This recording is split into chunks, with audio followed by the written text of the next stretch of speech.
جی لیکن next question ہے، ذوالحجہ 1440 ہجری کی آمد ہے، اور اسی کنٹیکسٹ میں قربانی سے متعلق ایک کریٹیکل سوال ہے. سوال یہ کہ اہل حدیث کا موقف ہے کہ اگر کوئی ایک بندہ بھی کلمہ گو مشرک گائے کے 7 حصوں میں شامل ہو جائے تو باقی 6 حصے مردود ہو جائیں گے. سیم یہی جذبات بریلوی حضرات ان کے بارے میں رکھتے ہیں کہ بد مذہب کی شمولیت سے باقیوں کی قربانی ضائع ہو جائے گی. تو آپ کا اس کے بارے میں کیا موقف ہے؟ اور قربانی کے احکام و مسائل پہ کوئی لیکچر ہو تو وہ بھی بتا دیں. قربانی کے احکام و مسائل پہ میرا ڈیٹیل لیکچر ہے، قربانی کا فلسفہ، اس کی اہمیت اور 17 فقہی احکام و مسائل. مسئلہ نمبر 52. آپ قربانی اور ساتھ انجینئر محمد علی مرزا لکھیں تو وہ آپ کے سامنے ویڈیو کھل کے آ جائے گی. قربانی سے ریلیٹڈ دنیا جہان کا کوئی مسئلہ تھا، چاہے وہ جدید تھا یا قدیم تھا، میں نے مینیجیبل فارم میں قرآن و سنت کے دلائل کے ساتھ اسے کور کیا. اب اس میں مزید ویلیو ایڈیشن کر دی ہمارے غلام محی الدین بھائی نے. انہوں نے جو چینل بنایا ہوا ہے راہ ہدایت کے نام سے، اس پہ انہوں نے میری انہی ویڈیوز کے چھوٹے چھوٹے کلپ کاٹ کے اور باقاعدہ احادیث کے جے پی جیز بھی ڈسپلے کروا دی ہیں. جو میں نے صرف حدیثوں کے نمبر بتائے تھے، حدیثیں بیان کی تھیں، وہ انہوں نے انہی نمبر سے حدیثیں اٹھا کے ڈسپلے بھی کروا دی ہیں. اور وہ انشاءاللہ تعالیٰ کچھ کلپس اس کے اپلوڈ ہو چکے ہیں، ہو جائیں گے انشاءاللہ، تو وہ اویلیبل ہیں. اب آپ اس سوال کی طرف آ جائیں کہ یہ حقیقت بات ہے. آج کل آپ جمعے کے خطبوں میں جو ذرا دلیر ہیں وہ جمعے کے خطبے میں بھی بیان کر دیتے ہیں، اور ویسے نجی محفلوں میں تو یہ بات کرتے ہیں. یعنی اہل حدیث یہ بات کہتے نظر آئیں گے کہ اگر کسی بریلوی نے، دیوبندی نے، شیعہ نے بیچ میں حصہ ڈال دیا تو وہ کہتے ہیں چونکہ ہمارے نزدیک وہ کلمہ گو مشرک ہیں، تو مشرک کا تو کوئی عمل قبول نہیں ہوتا، لہٰذا باقی ساروں کی بھی قربانی ضائع جائے گی. اور بریلوی اس کے اگینسٹ جو ٹرمز استعمال کرتے ہیں وہ بد مذہب استعمال کرتے ہیں. وہ کہتے ہیں اگر کوئی بد مذہب، کوئی نجدی، کوئی گستاخ آپ کے گائے کے حصے میں شامل ہو گیا تو باقیوں کی بھی قربانی ضائع جائے گی. تو سر دیکھ لیں، دونوں طرف سیم جذبہ ہی پایا جاتا ہے، ٹھیک ہے نا. فرق تو کوئی نہیں، ایک بیماری ہے جو مختلف شکل میں نظر آ رہی ہے. تو یہ دونوں کی جذباتی ڈاکٹرائن ہے، اس کا ریلیجن کے ساتھ کوئی قطعاً لینا دینا کچھ نہیں ہے.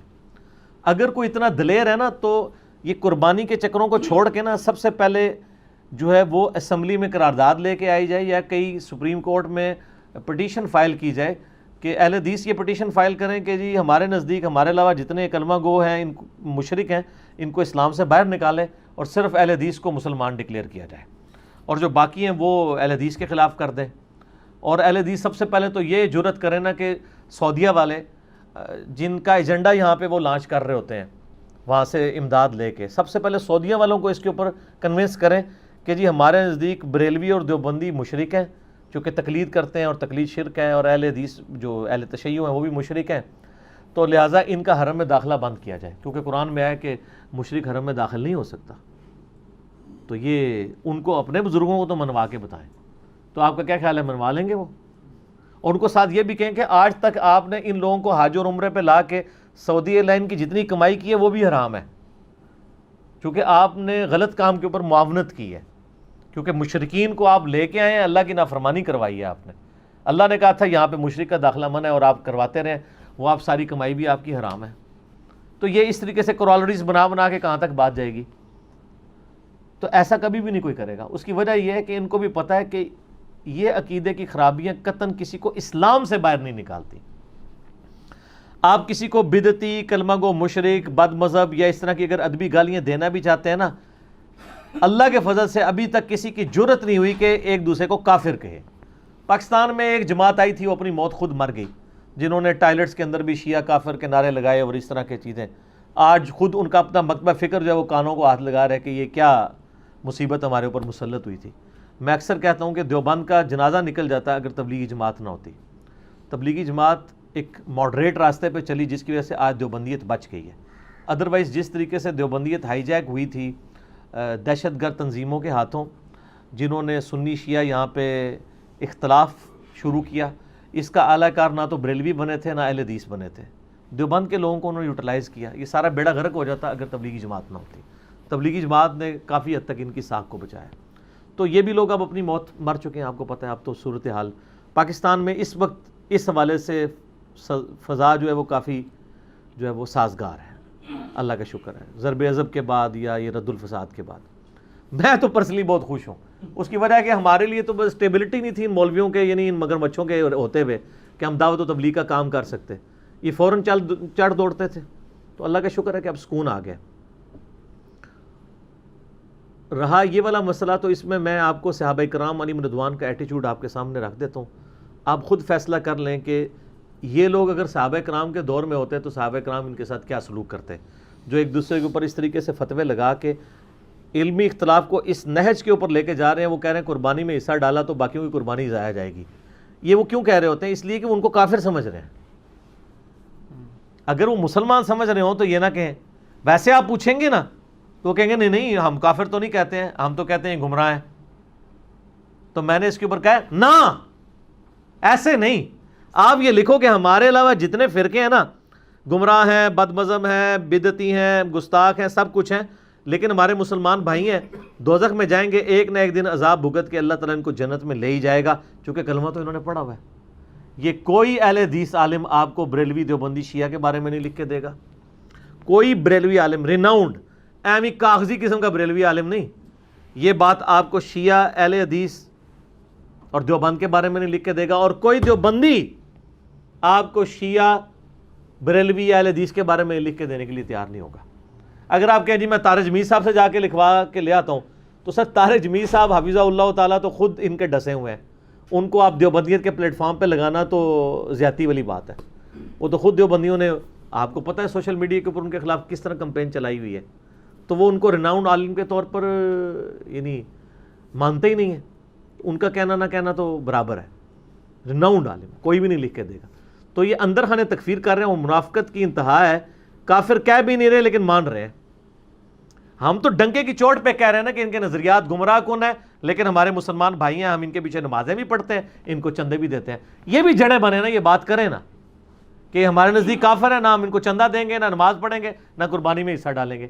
کافر کا لفظ نہیں بولتے ہیں, اپنی پبلک کو یہ کہانیاں کرواتے رہتے ہیں. اور انہی علماء کے پاس جب آپ جا کے چندہ, انہوں نے کبھی کسی چندہ باکس کے بعد لکھا ہے کہ یہاں دوسرے فرقے کا بندہ پیسے نہیں ڈال سکتا مسجد میں؟ لکھنا چاہیے نا. یا آپ چٹ کٹوانے کے لیے جاتے ہیں تو آپ سے پوچھتے ہیں آپ کا مسلک کون سا ہے, چیک کرنا ہے, آپ 10 لاکھ روپے لے کے چلے جائیں, ساروں کی توحید اور عشق رسول باہر آ جائے گا. ساڈے کول تو پھر اس طرح نہیں گلاں نے نا. کیوں؟ کیونکہ نہ میں وہابی نہ میں بابی, میں ہوں مسلم علمی کتابی. تو یہ ایسا ہی ہوگا, ان کا سارا عشق باہر آ جائے گا, ان کی ساری توحید باہر آ جائے گی. صحابہ کرام علیہم رضوان کا ایٹیچیوڈ میں آپ کو بتاتا ہوں. صحیح بخاری میں سیدنا عثمان ابن عفان رضی اللہ تعالیٰ عنہ علیہ السلام خلیفہ ثالث کا فتویٰ موجود ہے. 695 نمبر ہے انٹرنیشنل نمبر کے مطابق صحیح بخاری میں, کہ ان کے پاس کچھ اصحاب آتے ہیں جب ان کو باغیوں نے محصور کر دیا ان کے گھر میں, اور مسجد نبوی تک پہنچنے پہ پابندی لگا دی. مسجد نبوی پہ انہوں نے قبضہ کر لیا, اپنا امام وہاں پہ کھڑا کر دیا. تو لوگوں نے آ کے عرض کیا کہ اے امیر المومنین, ہمارے امام تو آپ ہیں, یعنی آپ ہمارے پولیٹیکل امام بھی ہیں اور مسجد کے امام بھی ہیں. یہ تو آج کل ہوتا ہے نا کہ امام مسجد لادا ہوتا ہے اور وہ لیڈر لادا ہوتا ہے, جبکہ مسجد کے اوپر فتنوں کے امام کا قبضہ ہے اور وہ ہمیں نمازیں پڑھاتا ہے. ہمیں خدشہ ہے کہ ہم اس کے پیچھے نماز پڑھ کے گنہگار ہی نہ ہو جائیں. تو سیدنا عثمان جو سب سے زیادہ افیکٹی تھے اس کی وجہ سے, محصور وہ ہوئے تھے, ٹھیک ہے جی, تکلیف وہ گزار رہے تھے, تو ان کو تو فوراً غصہ نکالنا چاہیے تھا, ہاں جی بالکل نماز نہ پڑھو نہ پیچھے. تو انہوں نے کہا نماز ہی مسلمانوں میں ایک نیکی کا کام ہے, نیکی کے کاموں میں ان کا ساتھ دو, برائی میں ان سے الگ رہو. یعنی سب سے زیادہ جس شخص کی خلافت سٹیک پہ لگی ہے, جس کی آپ سمجھ لیں جو ہے وہ عزت سٹیک کے اوپر لگی ہوئی ہے, جان سٹیک کے اوپر لگی ہے, وہ گڈ جیسچر دے رہا ہے کہ یہ ہے میرے مخالف ہیں لیکن مسلمان ہے. ٹھیک ہے وہ خلیفہ راشد کے خلاف بغاوت کر کے بدعتی ہوئے ہیں, لیکن نماز ہوگی ان کے پیچھے. آپ لوگ ہوتے تو آپ حضرت عثمان سے اختلاف کرتے کہ سر آپ یہ کہ نہ نماز ہوگی اور نہ آندہ قربانی میں ان کا حصہ ڈالا جائے بیچ میں. یہی کہنا تھا نا آپ نے. اچھا, امام بخاری نے اس میں باب پتہ کیا باندھا ہے؟ باغی اور بدعتی کے پیچھے نماز پڑھنے کا حکم. یعنی امام بخاری نے رزلٹ نکالا ہے کہ باغی اور بدعتی کے پیچھے نماز ہو جائے گی. ٹھیک ہے, اور یہاں آپ کو کہتے ہیں بد مذہب کا حصہ نہ ڈالیں, وہ کہتے ہیں کلمہ کو مشرک کا حصہ نہ ڈالیں. یہ صحابہ کرام کا ایٹیچیوڈ ہے. اس سے سٹیپ آگے چلے جائیں سیدنا عبداللہ بن عمر رضی اللہ تعالیٰ عنہ کے بارے میں. سنن کبریٰ البیہقی میں موجود ہے صحیح سند کے ساتھ، انٹرنیشنل نمبر کے مطابق 5088 اثر ہے کہ عبداللہ بن عمر کہا کرتے تھے جب تک خوارج کی مساجد سے حی علی الصلاح حی علی الفلاح کی آواز آئے گی ہم ان کی اذان کا بھی جواب دیں گے، یہ اذان کا جواب صرف جواب دینا نہیں، یعنی ان کے پیچھے نماز بھی پڑھیں گے، اور ان کے سلام کا بھی جواب دیں گے، لیکن جب یہ ہمیں کہیں گے کہ ہم اپنے مسلمان بھائیوں کو قتل کریں تو ہم ان سے الگ ہو جائیں گے۔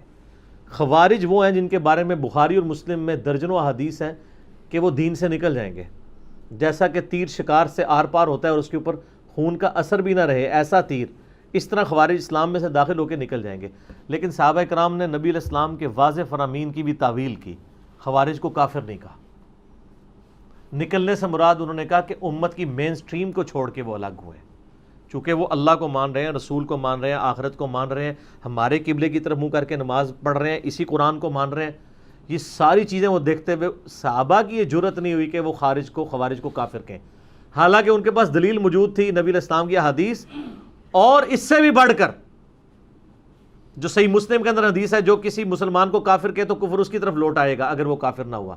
خوارج تو اعلانیہ طور پر صحابہ کو کافر کہتے تھے، اس کے باوجود صحابہ کرام اس کو دلیل تو بنا سکتے تھے نا کہ چونکہ ہمیں کافر کہتے ہیں اور ہم تو ہیں صحابہ لہذا یہ کافر ہو گئے۔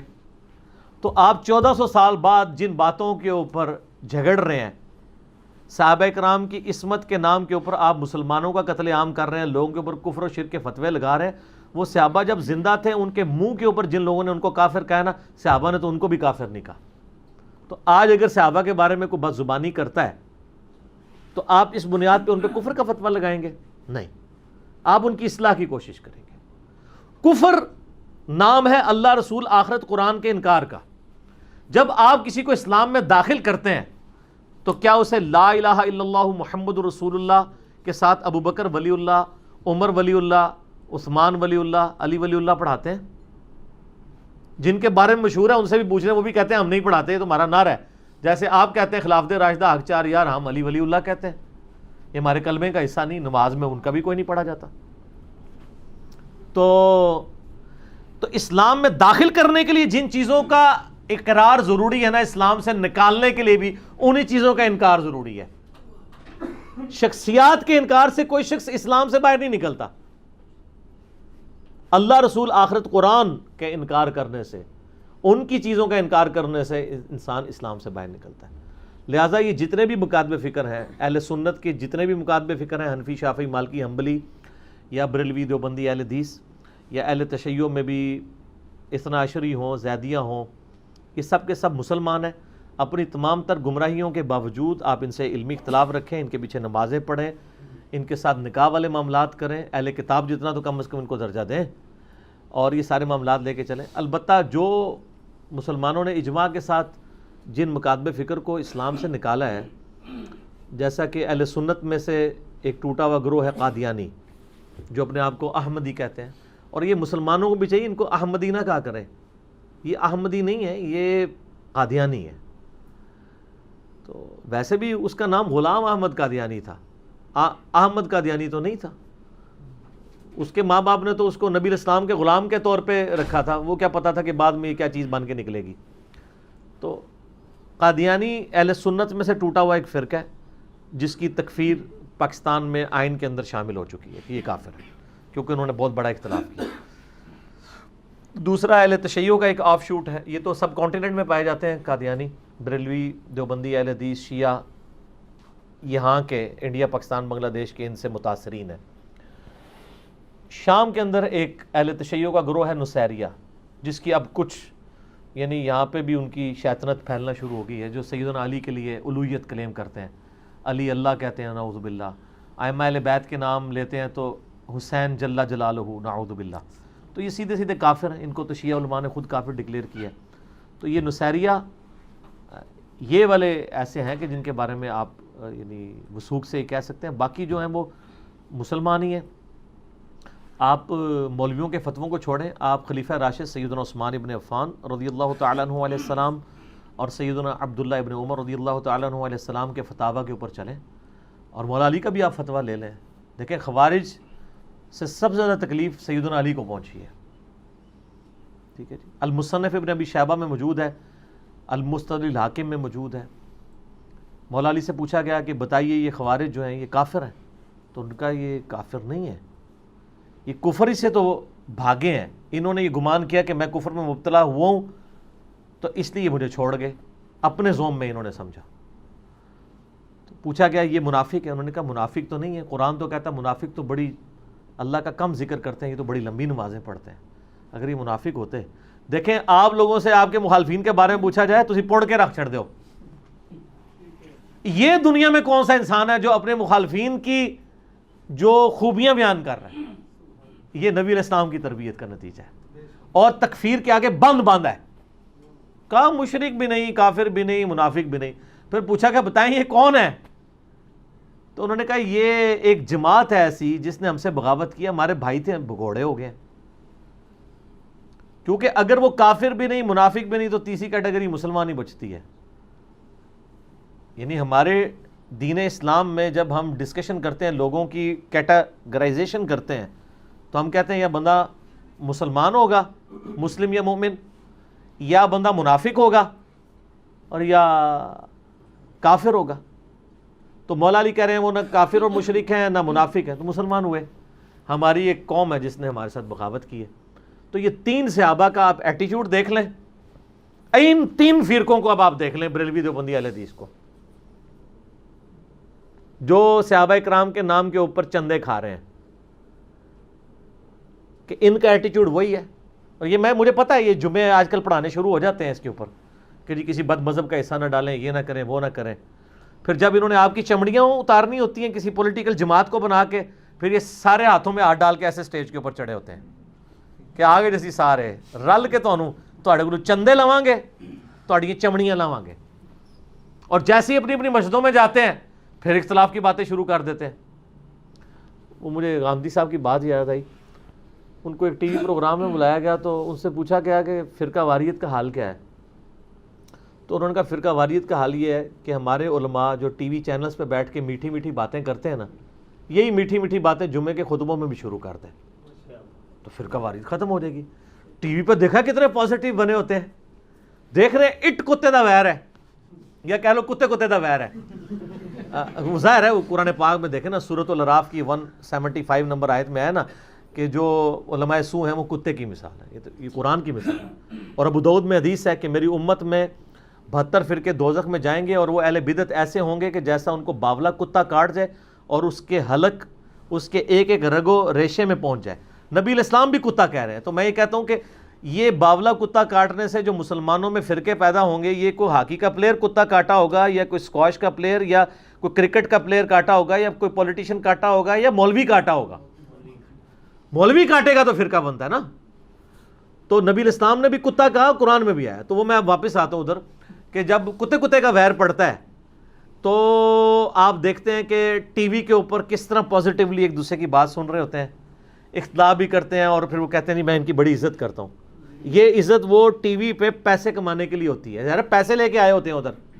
یہی لوگ جب آپ ادھر جاتے ہیں اور آپ دیکھ رہے ہیں کہ یہ لوگ, جو میں اب نام لیے بغیر کہتا ہوں, کہ یہ لوگ اپنے کلپس ریکارڈ کراتے ہیں کہ جی فلاں جو ہے وہ گمراہ ہے, ان کے پیچھے نماز نہیں ہوتی. جب رمضان کی نشریات آتی ہے تو وہی مولوی آپ کو انہی کے پیچھے کھڑے ہو کے نماز پڑھتا ہوا نظر آتا ہے. تو سر پھر ان کا قبلہ اور کعبہ تو پھر پیسہ ہے نا. اگر یہ اتنے سخت ہے اس معاملے میں تو پھر قائم رہے نا ٹی وی چینل پہ.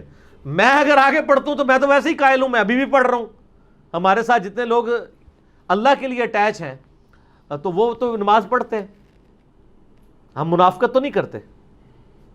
لیکن یہ لوگ کیا کرتے ہیں, ویسے اپنی پبلک میں اور بات کرتے ہیں, جب ٹی وی کے اوپر آتے ہیں تو ایک دوسرے کے پیچھے نمازیں بھی پڑھتے ہیں. تو وہاں کہا کریں کہ ہم جو کچھ کرتے رہے, کہانیاں کرواتے رہے. اور ان کو بالکل کوئی اس وقت حیا تک نہیں آتی ہے کہ ہم نے دو اپنے چہرے کیوں رکھے ہوئے. ان کی کامیابی کا, دنیا میں کامیابی کا راز ہی دو چہرے ہیں, یاد رکھیے گا. دنیا میں منافقت کامیاب ہے, یہ ذہن میں رکھیے گا. سچی بات تو سر, اگر سچی بات بولنا کامیابی ہوتی نا دنیاوی, تو سب سے زیادہ کامیاب پیغمبر ہوتے ہیں دنیاوی طور پہ. جبکہ آپ ذرا تاریخ انسانی میں صرف نبی علیہ السلام کو یا ایک دو پیغمبروں کو تو آپ چھوڑ دیں, باقی سب کے سب آپ کو دنیاوی طور پہ دنیاوی طور پہ ناکام پرسنالٹیز نظر آئیں گے. لیکن چونکہ اللہ کے ہاں یہ ناکامی کا معیار نہیں ہے, اللہ تو کوالٹی کو دیکھتا ہے, کوانٹٹی کو نہیں دیکھتا.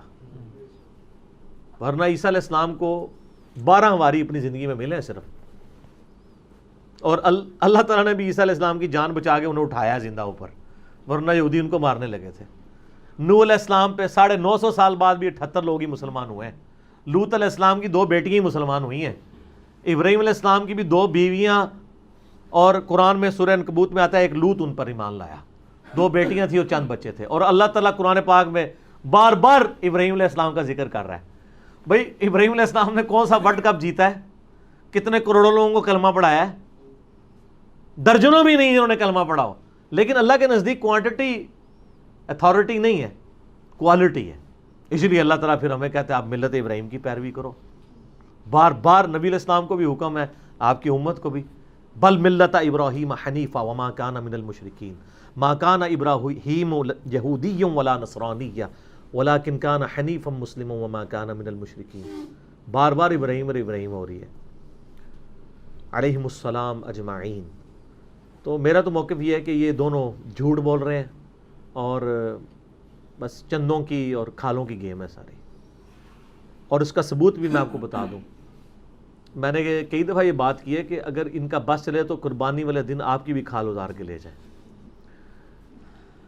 مختلف مکاتب فکر کو تو چھوڑ دیں, ایک مکتب فکر کی جو 1 سے زیادہ جماعتیں بنی ہوئی ہیں, وہ کیوں ایک دوسرے کے پاس آپ کو قربانی کا حصہ کیوں نہیں ڈالنے دیتے؟ وہاں تو پھر عقیدہ بھی ایک ہے نا, اجازت دیتے ہیں.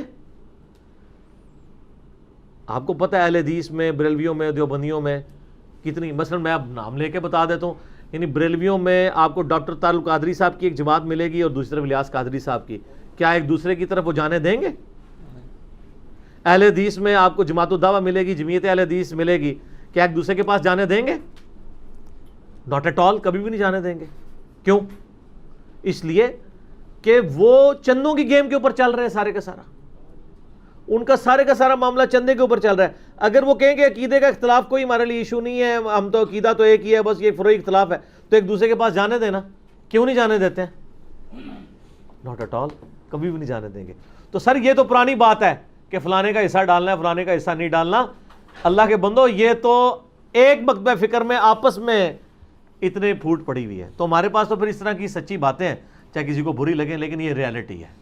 اور یہ میں نے آ کے ان میں کو پھوٹ نہیں ڈلوائی ہے, میرے سے پہلے کی ڈلی ہوئی تھی. میں تو صرف آپ کو بتا رہا ہوں کہ یہ آپ کو کہانیاں کروا رہے ہیں. تو ان کو برا لگتا ہے کہ یہ ہائی لائٹ ہمیں کرتا ہے. دیوبندیوں میں بھی آ جائیں آپ, حیاتی اجازت دیں گے کہ مماتیوں کے پاس حصہ ڈالیں, اور مماتی کہیں گے حیاتیوں کے پاس ڈالیں؟ کبھی بھی نہیں. شیعہ میں بھی آپ دیکھ لیں 2 پارٹیاں ہیں, ایک علماء کا طبقہ ہے, ایک ذاکرین کا ہے. اسی طرح ہی ان کی تفریق ہوئی ہوئی ہے. اور ماشاءاللہ آپ دیکھ لیں آج کل سوشل میڈیا کی برکت سے یہ ہوا ہے کہ ان سارے لوگوں کی جو اس طرح کی ڈھکی چھپی دشمنیاں تھی نا, کھل کے سامنے آ گئی. ہمیں کوئی اب بتانا نہیں پڑتا, آپ خود جا کے دیکھ لیں. تو اس کے بعد انشاءاللہ ایک وقت آئے گا کہ آپ بھی جھوم کے کہیں گے کہ نہ میں وہابی, نہ میں بابی, میں ہوں مسلم علمی کتاب. ٹھیک ہو گیا؟